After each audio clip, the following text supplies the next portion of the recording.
We all woke up well rested for day number 2. All of our sleep systems were a complete success. We had everything from vehicle camping to tent camping, and some of us even had hammocks. Although it was July, we still made a small fire in the morning, and we gathered around it as we made and ate breakfast. We sat there discussing what the rest of the day was going to bring.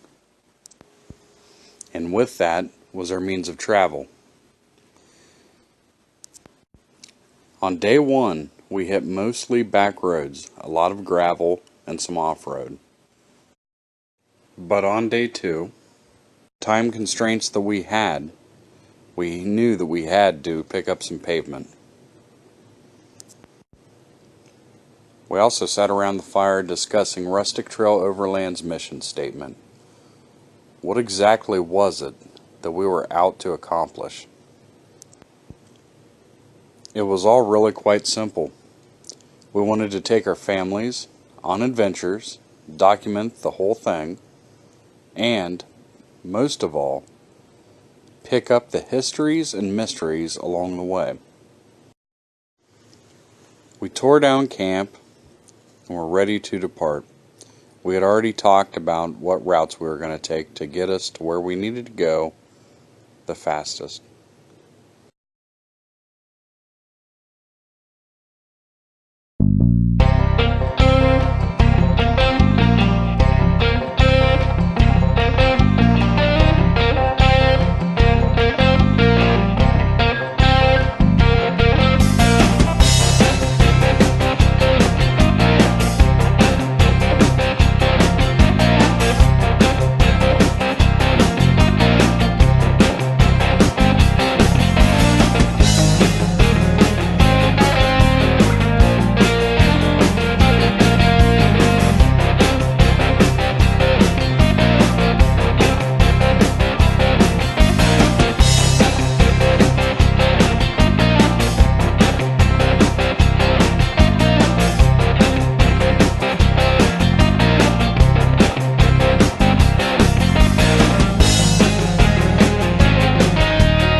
The Newark Earthworks in Newark and Heath, Ohio consist of 3 sections of preserved earthworks: the Great Circle Earthworks, the Octagon Earthworks, and the Wright Earthworks.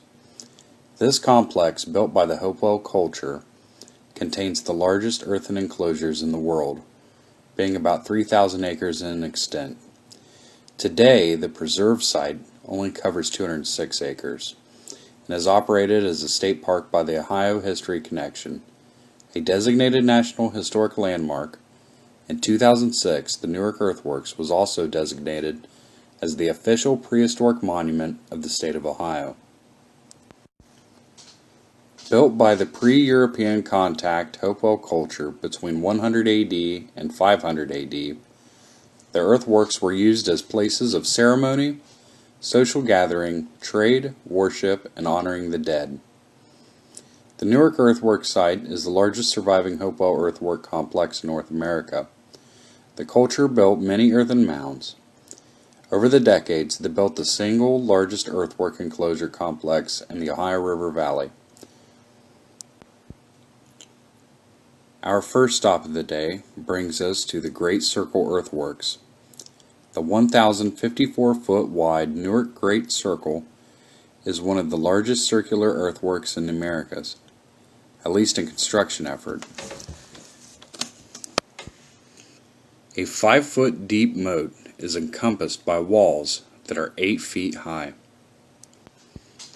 Today, the Great Circle earthworks are preserved in a public park that straddles the Newark and Heath border. From its first discovery by Europeans, the Great Circle has been preserved and renamed through uses both recreational and military. Shortly after 1820, it becomes the county fairgrounds, and it becomes known as the Fairgrounds Circle. Later, local area soldiers gathered and trained at the circle on their way to fight in the Civil War.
Our next stop was at a place that a lot of us hold near and dear to our hearts.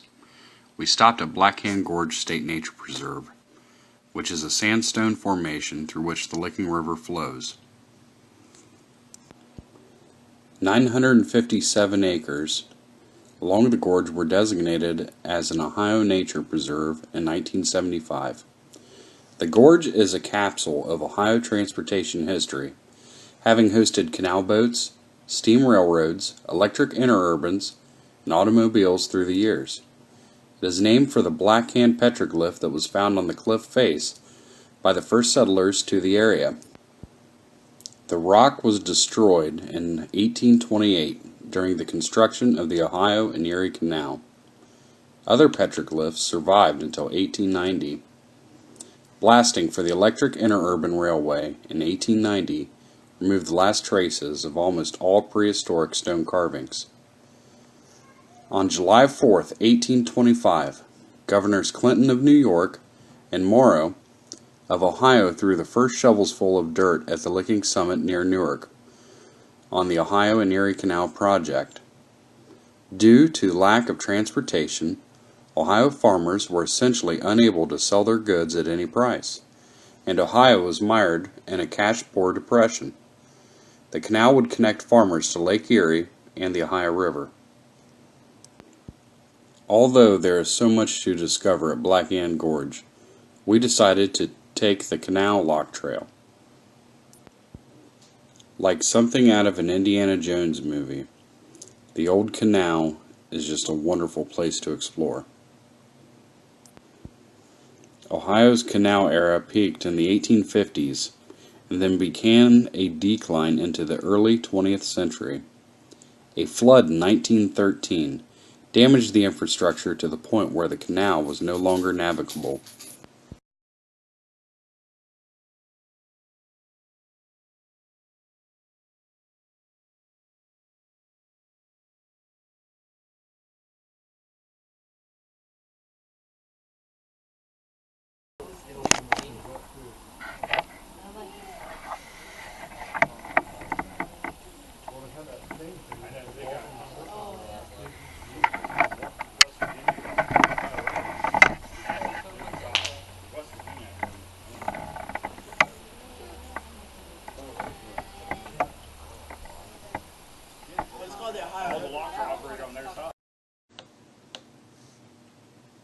In October 1890, an electric interurban was running from Newark to Granville.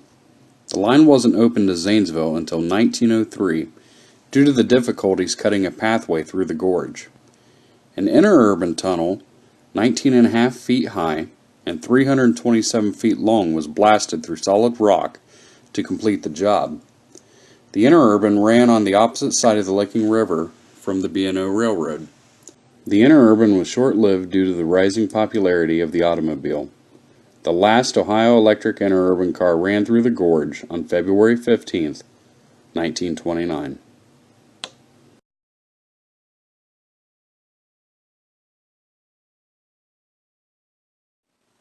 After a nice hike back to the vehicles, we went ahead and we let the kids play in the Licking River and cool off. As a group, we had realized some of the mistakes we made during filming. But overall, we were working together very fluid and meshing together quite nicely. We were ready, and we couldn't wait for the next trip.